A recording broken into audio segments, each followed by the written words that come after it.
Good morning, good afternoon, good evening, wherever you're watching this one. This is my Liverpool 2023-24 season review and season ratings. So we are going to start off with the season ratings, and we're going to do the keep, sell, release and loan at the same time as well, while I'm going through every player. So starting off then with the goalkeepers. Obviously, we will get on to the Daffer in a minute, because we are going to obviously give him more of a tribute because of his last season. So starting off then with the goalkeepers, I done for 7 for Alisson and 7 for Terher. Obviously Adrian doesn't get a rating because he hasn't played, let's be real. So I done for the 2 goalkeepers, I done for 7. Alisson, I think both of them are a fair rating for me, because Alisson and Terher have made mistakes in certain games as well. Alisson, of course, away at Arsenal with the missed communication with Virgil van Dijk.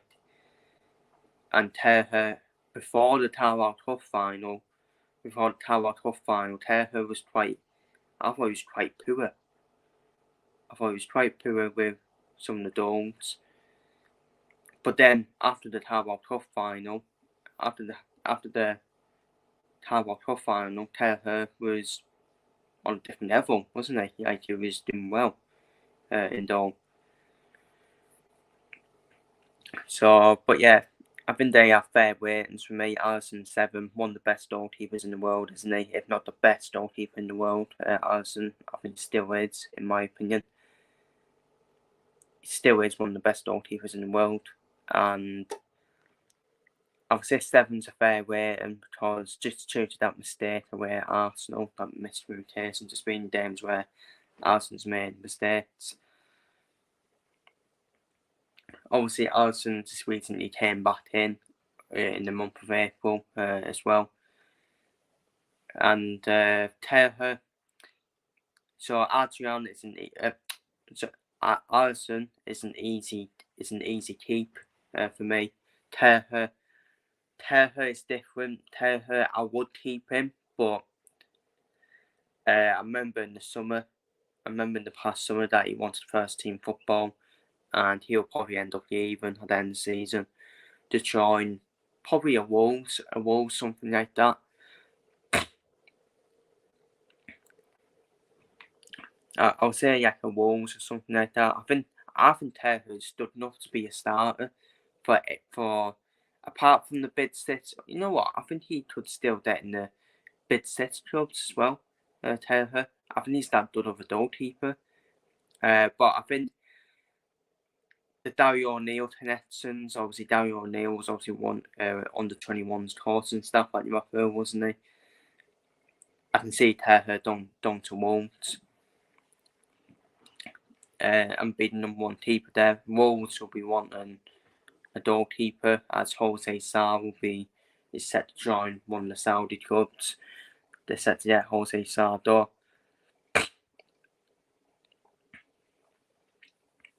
So I would keep him, but he wants first team football, and I think we're gonna estimate the move for Anthony Patterson from Sunderland.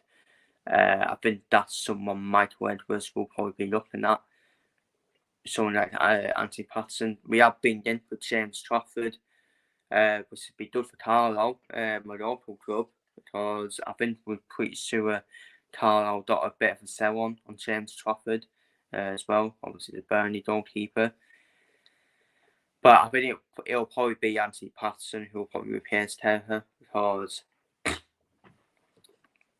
we have had a lot of interest in Anthony Patterson for quite a few summers now, and he's probably going to be the Terher replacement. And Adrian will probably be released, in my opinion. He'll probably go back to Spain somewhere.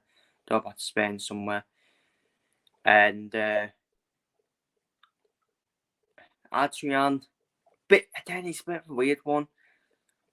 We all remember he came in for the first 7 or 8 games in the 1920 season, our title winning season. And to be fair, he was quite good. He was quite decent, wasn't he?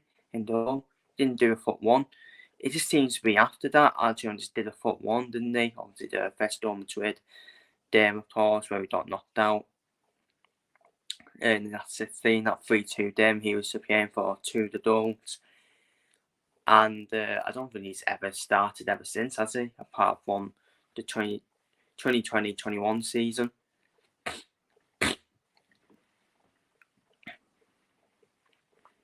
So basically, Adrian was being kept where he used to be like a third emergency goalkeeper, but I think he'll go, definitely. I think we'll get rid of him, and we're going to have Marcel Pitayuda or Ferrucial Charlotte as a third choice keeper next season, in my opinion. So, onto the defenders then. Joe Gomez, I'll give him a 7 and I'll keep him. I don't know why he was dropped. Joe Gomez. He did well. He did a job at left back, didn't he? He was playing so well at left back. And not to say Robertson is a bad left back. Robertson is a great left back for us. I think Robertson's getting harshly criticised for me. Again, he's another player that's came back from injury, yes, we will. So, but Joe Gomez did well. Joe Gomez, I think his position is definitely a fullback, in my opinion. I've never rated him as a centre-back, Joe Gomez. If anything, I've got a plan for Joe Gomez for next season. I actually think Joe Gomez should actually play as a defensive midfielder. Try and develop Gomez into a defensive midfielder because he's got pace, he's got strength as well. He's got pace, he's got strength. It can be a bit like John Stones, like what John Stones is doing for Man City at the moment, where sometimes he's done into that defensive midfield role. So I think the plan for Joe Gomez should actually be playing as a defensive midfielder, especially if we're going to get. I think it's Dirk Ruder, who Arne Slot knows from Feyenoord, who's basically just another Joe Gomez, in my opinion. Can play as a centre-back, can also play as a full-back. I wonder if Arne Slot started a plan for Joe Gomez to play as a defensive midfielder next season. I do. That's what I think should happen with him. And I'll give him a 7. I'll give Joe Gomez a 7. I don't think he's put foot one this season. Whatever position he's played at, well, this has been naturally fullback. So yeah, keep for Joe Gomez. I'll keep him. Been much better than previous seasons as well. Joe Gomez, definitely one of the most improved players this season. Virgil van Dijk, controversial. I'm going to give him a 4. And I would actually sell. Well, if I was the manager, I would sell him. But we all know Van Dijk is definitely staying now because of Arne Slot, the Dutch, Tenetsen. Not been the same for me. Virgil van Dijk's not been the same since that obviously Pickford injury, which took a lot, in my opinion, out of Van Dijk's defensive capabilities. And after that injury, he's not been at it as a defender, as a centre back for me. Why has he been given the captain's armband? He's not captain material for me. I actually think Andy Robertson is a better captain, better leader, more thoughtful as well. Virgil van Dijk is one of the reasons why we are out the title race, in my opinion. That we're not going to win the league this season. That we did not win the league this season because he's been quite poor defensively. Got bullied away at Everton in the Merseyside derby. Only once so did Tenate, but Tenate has been a way better defender than Virgil van Dijk this season, way better. And if it was my choice,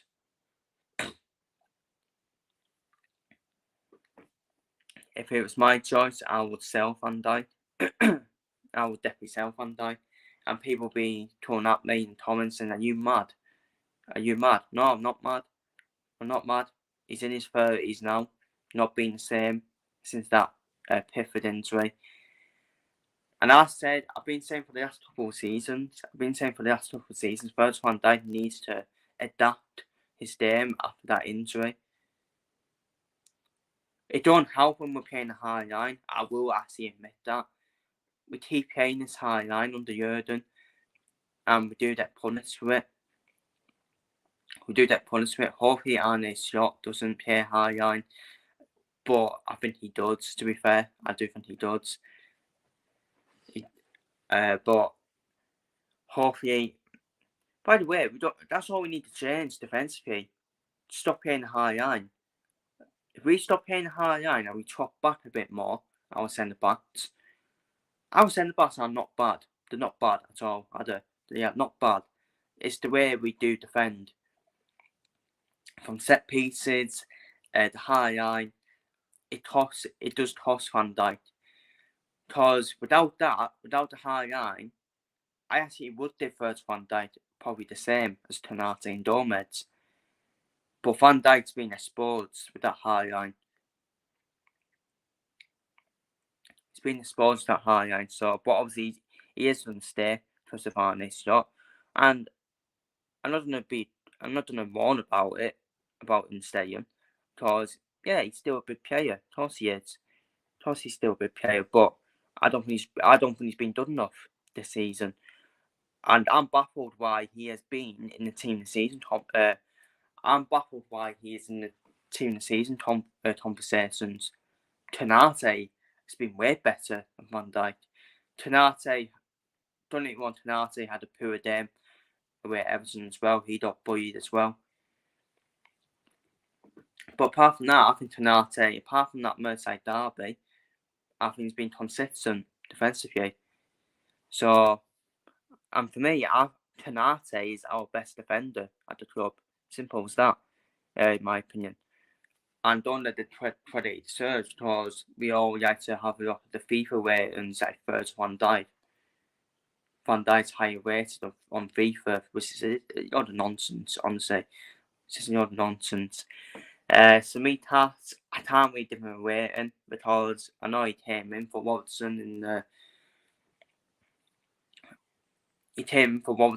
he? Samitas, when Robertson got injured in the first half of the season. Samitas played a few games and he got injured against Arsenal at Anfield. And again, that's the game we should have won at Anfield. We had the chances to beat Arsenal. And but after that, Samitas at home to Atalanta in the first yard, piss poor at home to Atalanta in the first yard. But after that, he's not really been playing that much, has he?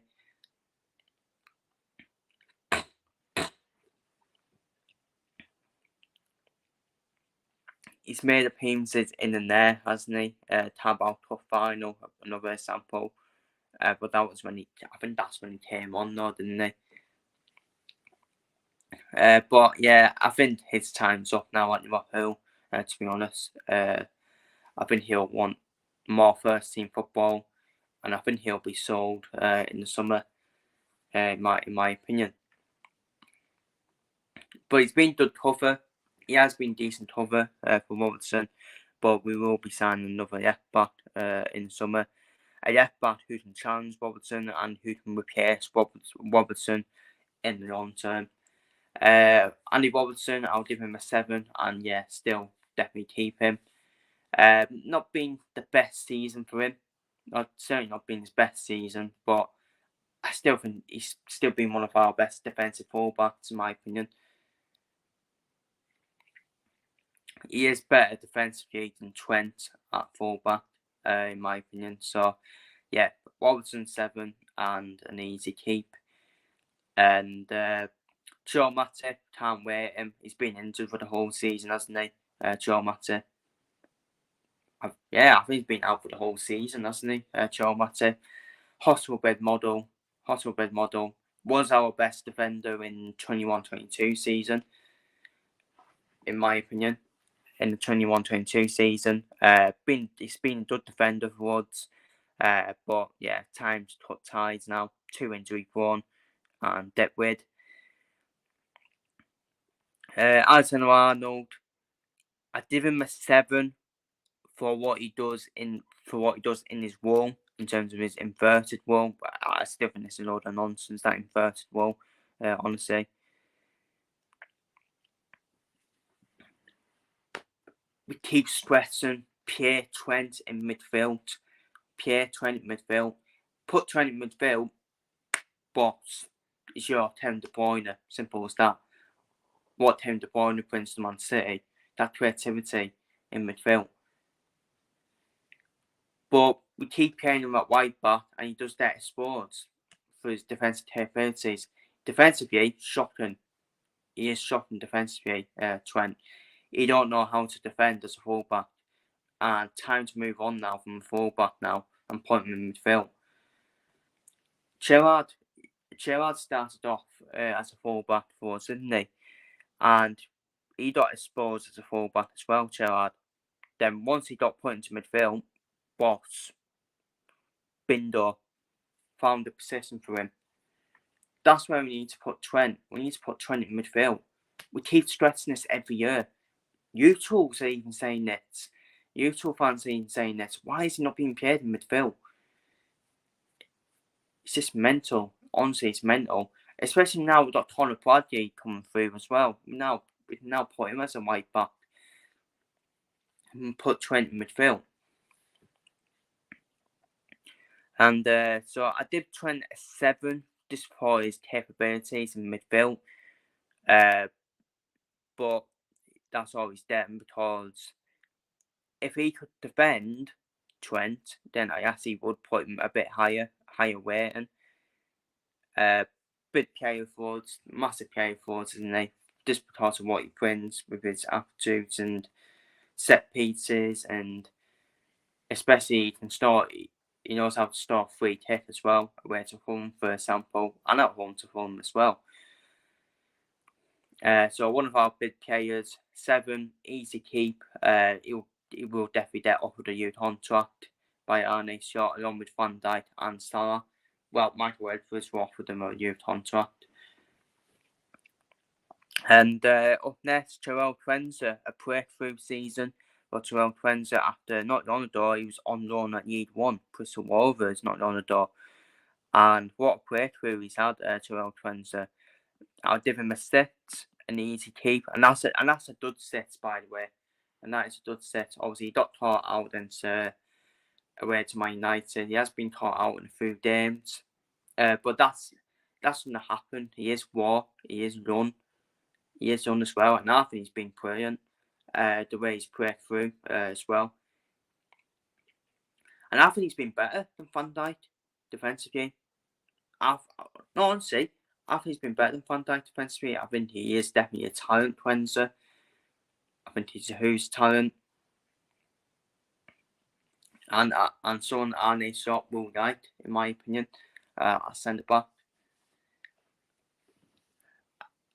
At the same time, that's probably why I would keep Virgil van Dijk, just to be an understudy, just to be a study, to help study Quenzer and toast Quenzer. A bit like Mo Salah, why Mo Salah's staying. So Mo Salah can obviously toast his work, can be a study for his wingers, for the other wingers who are challenging him as well. That's probably why we're going to probably keep Van Dijk and Salah, just to be, so both of them can obviously coach develop players in their positions. So yeah, Quenzer, I did Quenzer a 6, and easy keep for me. And Conor Bradley a 7. What a breakthrough for him as well. What a breakthrough for Conor Bradley. Consistent all the way through. He hasn't done a foot one at all. Not really made any mistakes, Conor Bradley. And a 7 for me for Conor Bradley. Consistent 7. Easy keep. A real shame that he got injured against Crystal Palace, isn't it? And I think he actually has been a massive miss after that. Conor Bradley for his drive as a fullback as well. And then a bit like Quenzer, another breakthrough, because he was on loan at Bolton that season. Conor Bradley, he was on loan at League One Bolton. What a player! what a player he's been for us. He's probably been our young player of the year for me, Tony Poitier, up there with Prenza as our young player of the year. So yeah, I'll do Tony Poitier, probably my young player of the year for me. And yeah, need to keep. Now on to the midfielders. Endo, it's an interesting one with Endo. I'll give him a 7. He started off slow, didn't he, Endo? But then in the middle of the season, he's been crucial to us. So I'll keep him for another season, Endo. I still have question marks about him, but I'll give him a 7. I'll give him a 7. This probably his performance in the middle of the season. I still have questions about him, but I'll give him a 7 and I'll keep him just for that depth in that defensive midfield role. And not just that.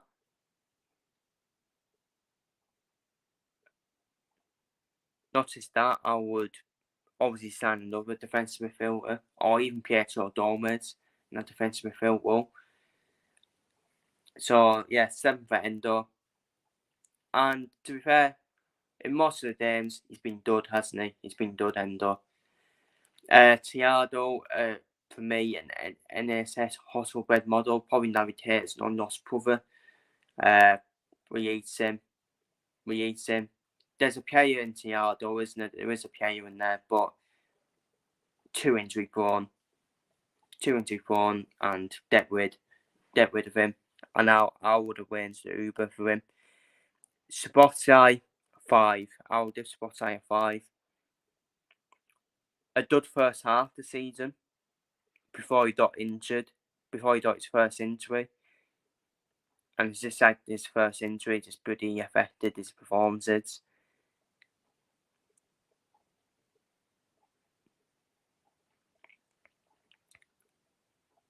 So I'll give him a 5. A bit of an inconsistent season for him. First half of the season he was dud, but then second half of the season, very poor second half of the season, especially with his passes in the second half of the season. So mediocre in the second half of the season, but just like other players, to be fair, I think what happened was we just all ran out of steam, didn't we? We just all ran out of steam in April at the one time. It's just like it was just like, yeah, we did run out of steam, just like that. And that was the same with Spotify. I'll give him a 5. I don't think he's been playing his best role either. Arne Slotton play 4-2-3-1 next season, and Spotify will be suited in that attacking midfield role, which is his natural role. So I'll give him a 5. And yeah, I'll keep him still. I'll definitely keep him. I still want to be part of Arne Slot's plans. Up next, yes, is McAllister. My player of the season. My Liverpool player of the season for me. Yes, is McAllister. I'll give him an 8. Definitely keep.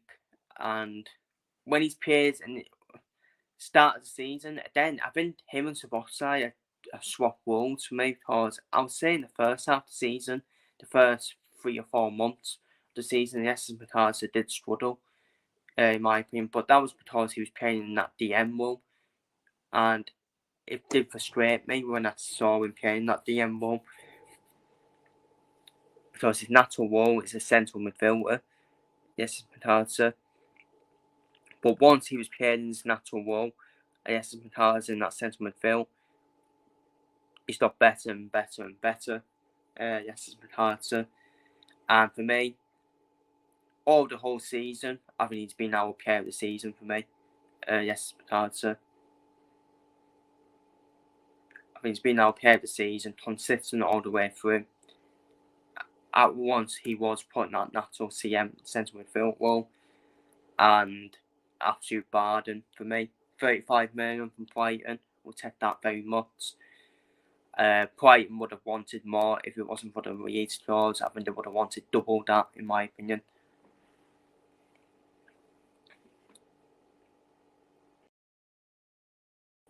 And he's been one of the signings of the season, in my opinion. Yes, answer. So an easy 8 and an easy keep, and an easy LPA of the season for me.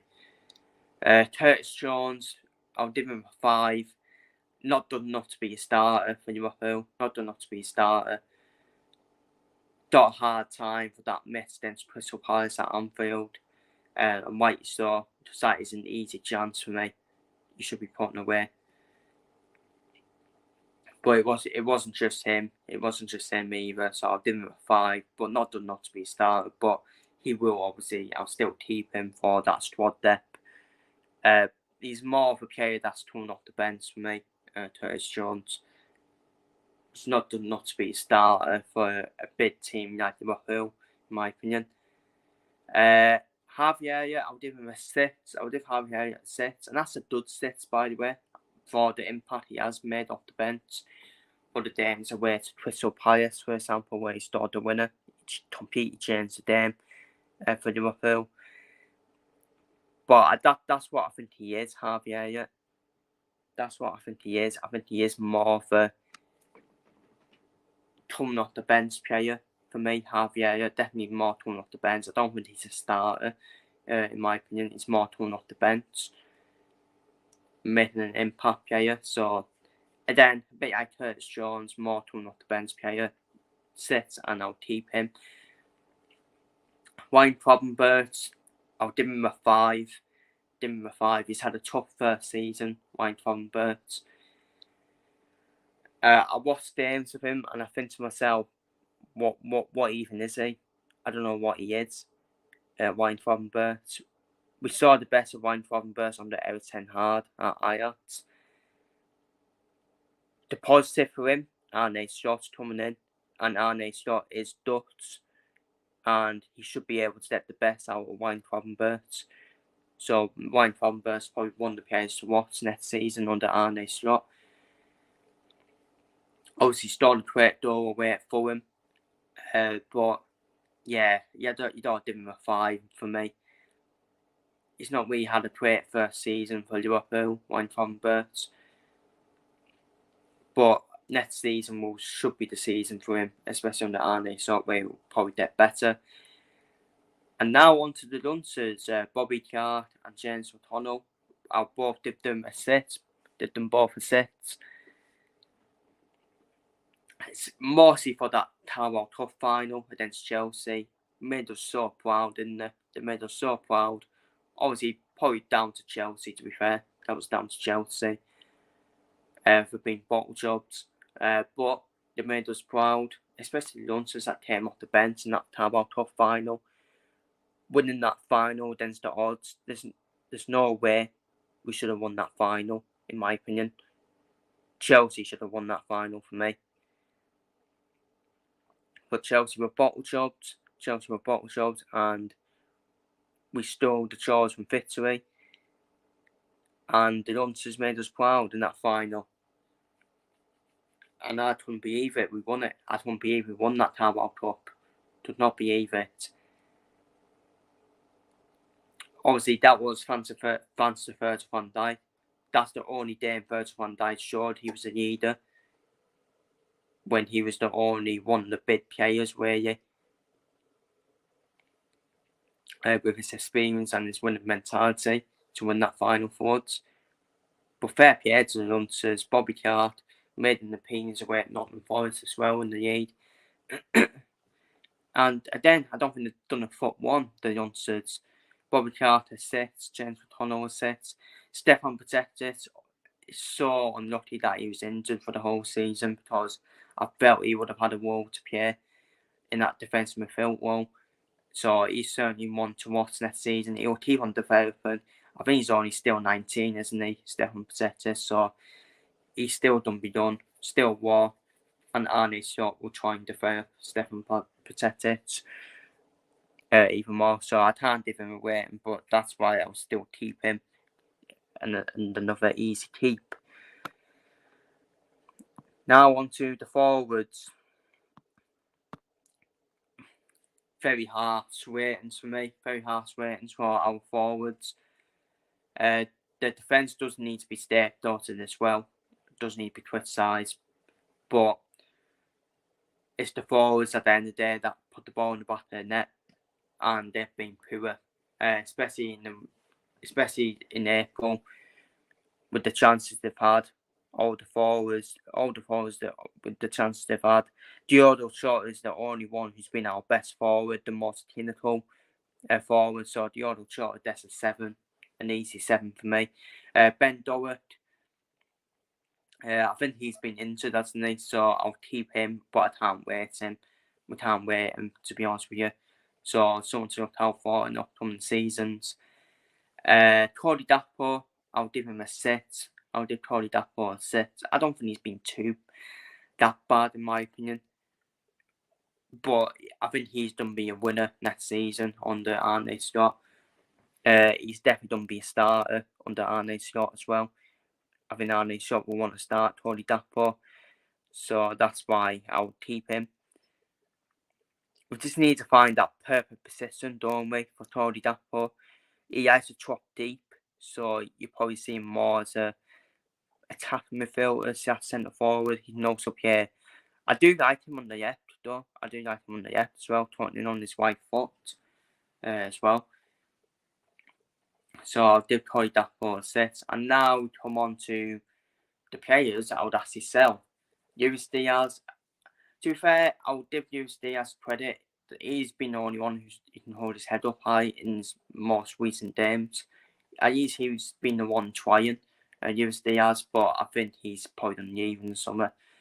I think he's been strong again for Barcelona and PSG. I think his dad wants him to move to Barcelona as well. When he first came in, started like a house on fire, didn't he? But then, once same with them. Once they get an injury, it just seems to have had an effect on them.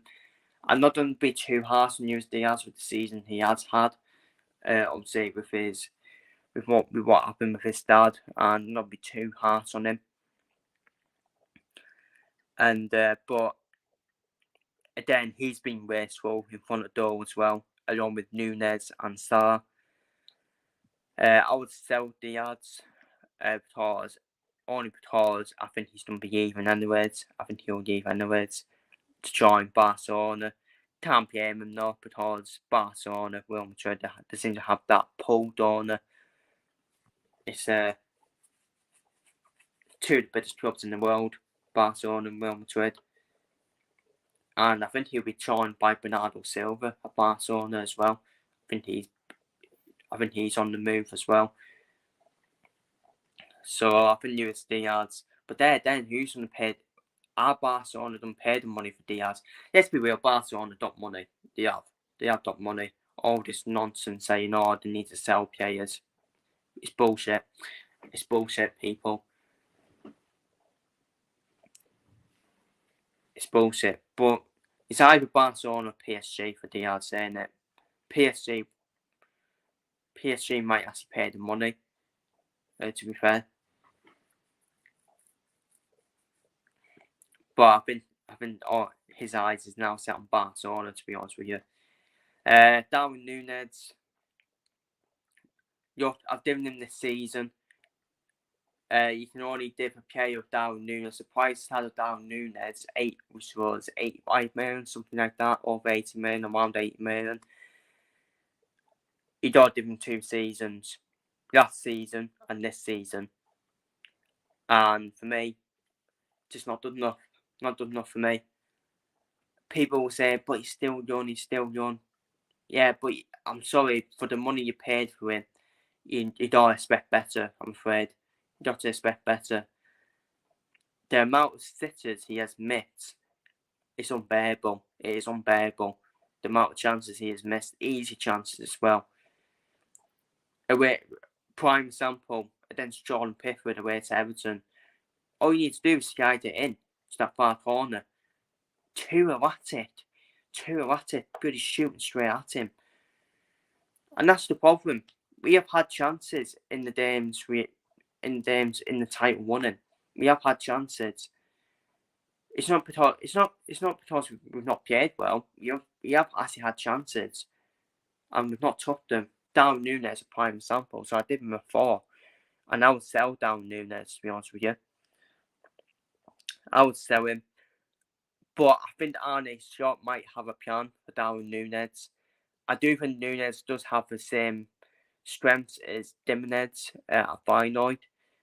And I think Arne Slot will try and develop Darwin Núñez. But it's up to Arne Slot. I wouldn't blame Arne Slot if he wants to get his own forward in, to be honest with you. I don't think there's been any indication of that. I think he's mostly on signing wide player. So I think Núñez is going to stay. I don't mind him staying, but he's had 2 seasons now, and it's not been done enough. Darwin Núñez, not been consistent enough either. Basically, Darwin Núñez stalls the hard chances. The hard chances he ends up stalling. The easy chances he misses. And yeah, I would, if I had it my way, I would sell him personally. And now we come on to Mo Salah. Well, Mo Salah apparently he's going to stay now. Apparently he's going to stay after the recent buffs up of Jurgen Klopp on the touchline. And I'm on Jurgen's side. I'm on Jurgen's side on that. If I was Jurgen, I would tell Salah, you've been shocking. You've been shocking. Salah has an ego. Salah has an ego. He's been a great player. Of course, he's been unbelievable for Liverpool. Mo Salah, been unbelievable. The impact he has had. Liverpool legend, yeah, definitely Liverpool legend. But he needs to be criticised. He needs to be criticised for me. And a 5. Don't let the stats fool you. Most of them games he has scored, he's been poor. He has been poor. And I would actually cast in on Mo Salah, and I think Liverpool would be a better team. I think Liverpool would work more as a team without Mo Salah. They'd be working more as a team. I just think Mo Salah's a bit greedy. But then people will be like, but look at his assists. If you think he's greedy. Yeah, but yeah, tapping can be easy. Yeah, tapping assists can be easy. Massive ego, Mo Salah. I don't know. I wouldn't say it's an ego. I wouldn't say it's a bad of an ego like Ronaldo and all of them, and Neymar. But there is an ego about him. Let's be real. There is an ego in him. Wanting to start every game. Even though he's been shocking. That type of ego. That's what I'm on about. And I'm shocked by Mo Salah. If I was advising Mo Salah, I would build the profile up in Saudi. Get more forwards because he is a Muslim. Saudi is a Muslim country as well. Imagine the phone he would get in Saudi.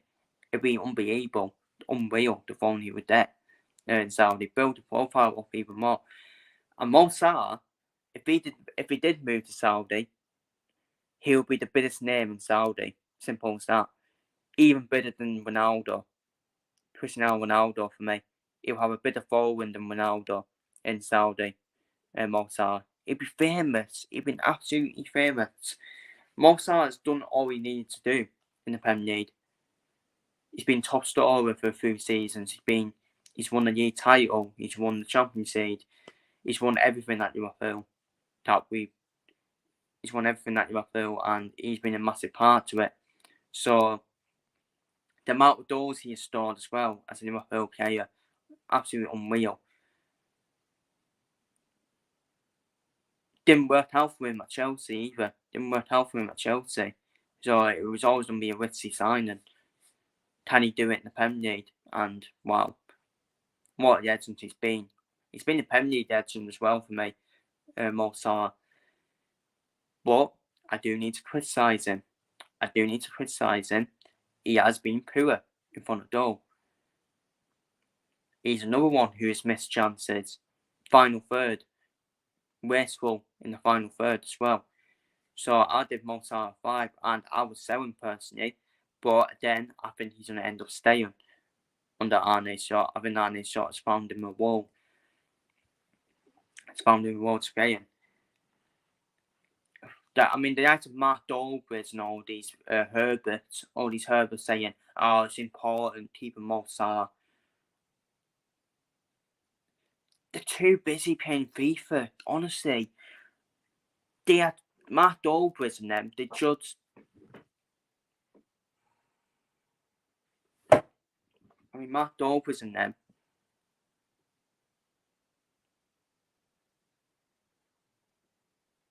They judge players on pretty FIFA. Simple as that. They do. They don't know what they're talking about. They judge players on FIFA. And Matt always has classes as well. Well, I think he needs to keep them again. Saying, "Oh, it's important to keep Mo Salah. It's massive keeping Mo Salah." Paul Merson as well. I understand why it's massive because they are, of course, the big players. I don't even want. But I'm looking at it thinking, I actually think Liverpool work more better as a team. I think the front three of Liverpool will work more as a team. We're not giving the Mo Salah, for me, Mo Sadio Mane days anymore. We're not. I would even still then. I would even still say then Mo Salah was greedy as well and we're still in the final third. He could have had even more goals. But obviously that 1920 season, we were unbeatable and that's when they were on it, the front three. 18-19 as well. 17-18. I mean, unbearable for the opposition defence. But I'll touch him. I'll touch him on Mo Salah. Improve the other positions as well.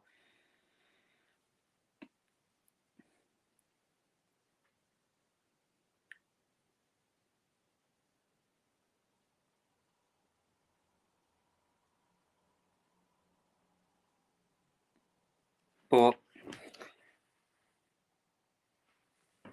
let's see what happens. I think Mo Salah set to stay.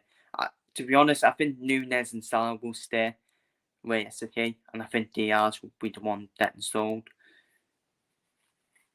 Which I don't mind. Honestly, I'm not against it, but I'm just being honest in my opinion. I don't think Diaz, Nunez, and Salah have been good enough in front of goal. Haven't they been wasteful in front of goal? If they weren't wasteful, we'll still be in a tight race right now, and I wouldn't be doing this season with you. I'm doing this season with you because our season's done now. Our season's done. We could still finish second. I mean, it could be like a yes to Tottenham title race where Arsenal could potentially drop off and Liverpool end up finishing above them. But yeah, I doubt it. The highest we can get is third. And yeah, they are my season ratings.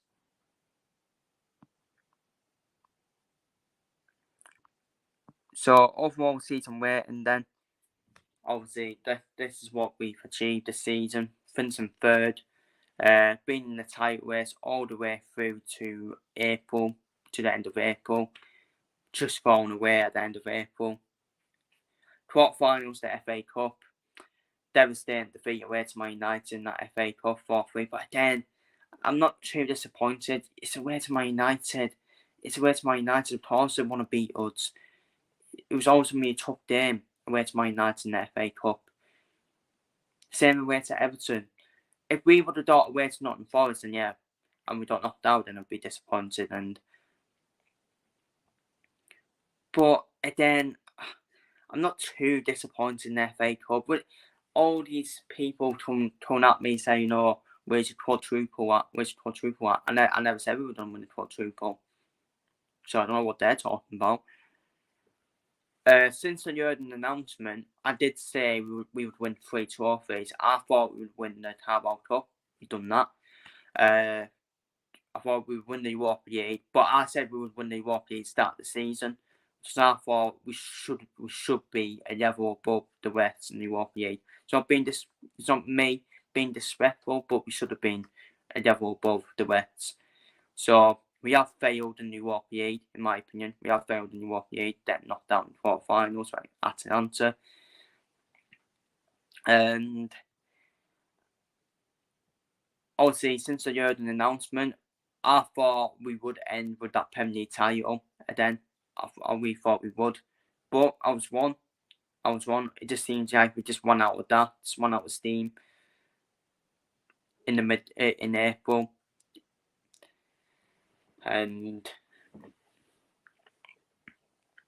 But for me, I still think we've overachieved in the Premier League. I think we overachieved in the Premier League this season. Well, I think us being in the title race is a massive overachievement.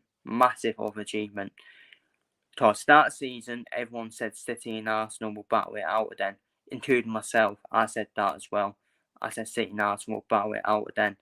I never expected us to be in a title race in April with the rebuild we got in midfield as well, rebuilding that midfield.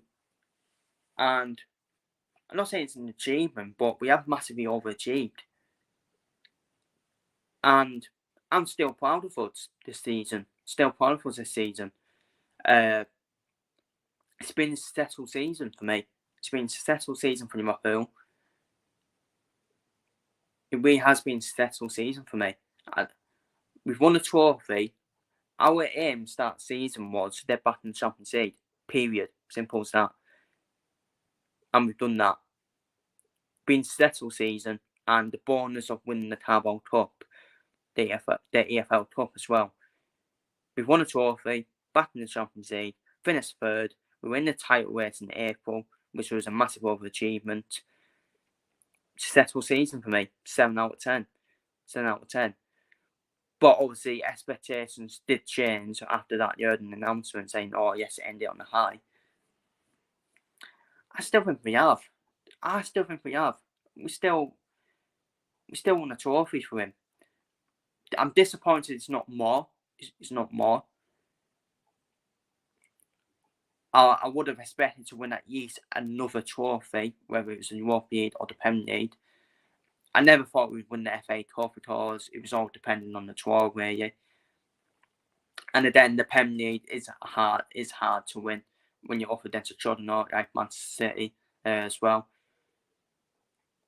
If we would have won the Europa League, yeah, I would have said, yeah, you know what, I will probably up that weight into like a 9. And if we would have won the Premier League, then yeah, definitely a 10. So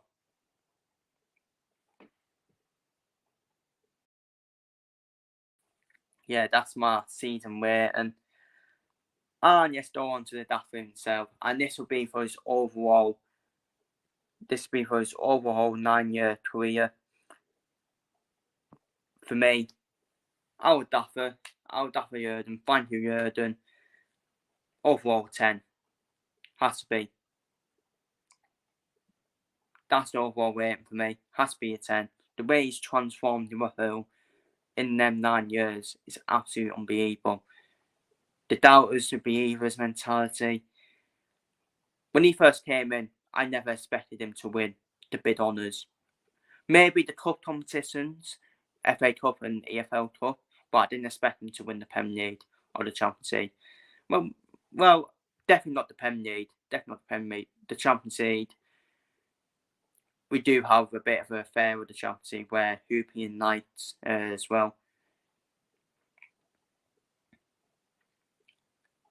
But then I thought the Champions League would still be hard to win as well, just because I must say the first couple of years under Jurgen, it was hectic, wasn't it? It was all over the place defensively, heavy metal football, absolute chaos football. Then we improved defensively in the 8th since Van Dijk came in, which was the big signing, I thought. That was the game changer, wasn't it? Getting first Van Dijk in. Because without getting Van Dijk, we would still be more finishing in the top 4 team than winning the big honours. We got Alisson and Van Dijk in with the 2 €10 money. And them two, for me, were the game changer signings for me. To make us compete for the big honours. Unbelievable title races with Manchester City, missing out by 1 point in 2 of them, 18-19 and 21-22 season. punch for punch, Klopp and Pep, probably the greatest title race for me. The greatest title race you ever see were between Klopp and Pep. Punch for punch. 18-19 was the fucking heartbreaking one, wasn't it? Missing out by 1 point. 98 points from Man City. 97 points from Liverpool. Absolutely incredible. Absolutely incredible, really. And especially in the running, when both teams kept winning. Both teams kept winning as well. Yeah, that was a heartbreaking moment for me, that one. A gutting moment. Actually, it was more heartbreaking in the 21-22 season after Aston Villa being 2-0 up against Man City. We all had hope. We all had hope as well, saying, bloody hell, what's happened here? We all thought Gerrard was going to do it for us as well. But fair play to City, though. But in that 15-minute spell where they scored 3 goals, fair play to them. So automatic, to be fair. And Jurgen's best season? Dobby. 1920 was done because we couldn't lift the Premier League in front of fans. Of course, we know what came around with COVID. I swear it always happens with Liverpool. Whenever Liverpool are about to win the league, something always happens, doesn't it? Something always happens where we can't lift it in front of fans. So done, honestly. So that is probably one of the biggest regrets, isn't it? Not winning the league in front of our fans. But I tell you what, I wouldn't change anything for the world under Jurgen. I wouldn't change anything for the world. I wouldn't change anything. Every other club would take Jurgen Klopp at their club and would take his achievements he's achieved and Liverpool at their club. And all these rival fans bantering us, they need to keep quiet. They need to keep quiet. Arsenal don't Mikel Arteta in charge. How about try winning a bid honour first under Mikel Arteta? Manchester United, well, it could be worse. It could be Manchester United, who were an absolute mess of a club. Just saying. I know they won was a Carabao Cup. In Jurgen's 9 years, they've won the Carabao Cup twice, and they've won a Europa League. Did they win the FA Cup as well? Yeah, the FA Cup and the Youth Van Dal. That's all they've won in Jurgen's 9 years at Liverpool. I know which one I'm taking. And by the way, I have respect for Arsenal. I have respect for Arsenal fans as well. I hope Arsenal win the league. But it's just some of their fan base are so unbearable when they banter us and all that. And basically, the clickbait channels, basically, like Idal, who is a beta Jason. Down, down, down, down, down. Oh, he is. He's a beta Jason. That's what he is. And anyways, Arsenal fans, the fifth rot, whenever they use, they're Arteta out. But yeah, this is about Jurgen anyways. This is about Jurgen, never mind about that. This is about Jurgen. And for me, it's a 10. There's no way it can be lower than a 10. I'd like to see why people say it's a lower than a 10. What, because he didn't win another league? Or, I swear to God, if people say that because, he didn't win another league title, honestly, we're competing against a fucking juggernaut in Man City. What we're supposed to do?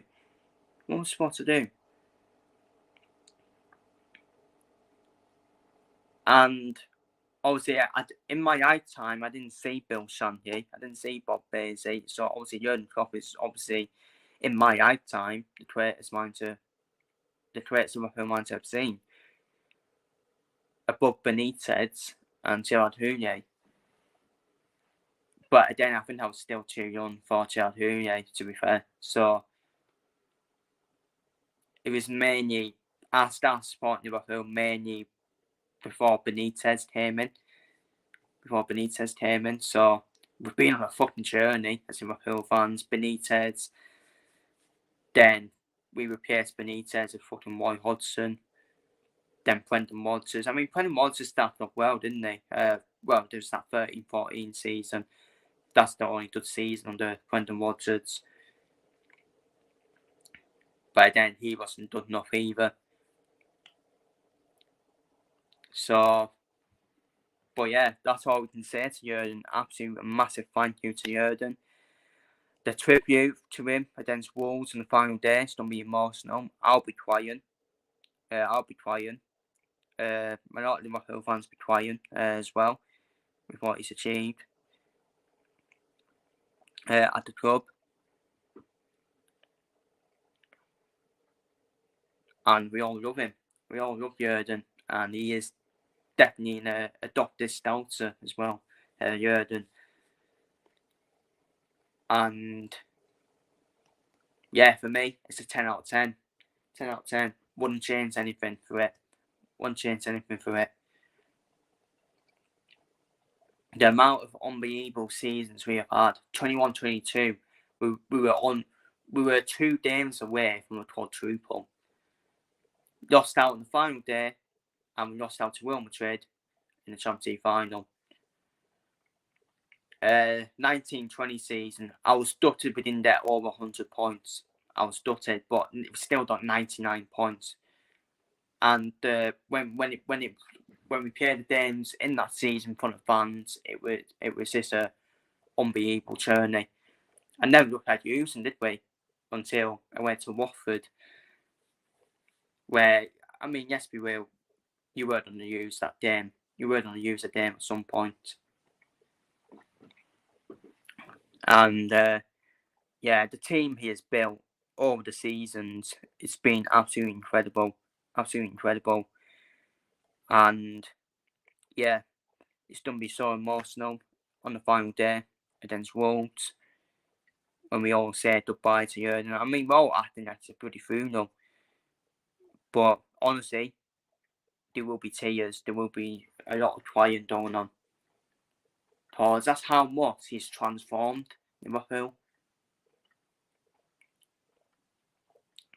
And yeah, and the thumbnail of this video, it will be Jurgen, obviously.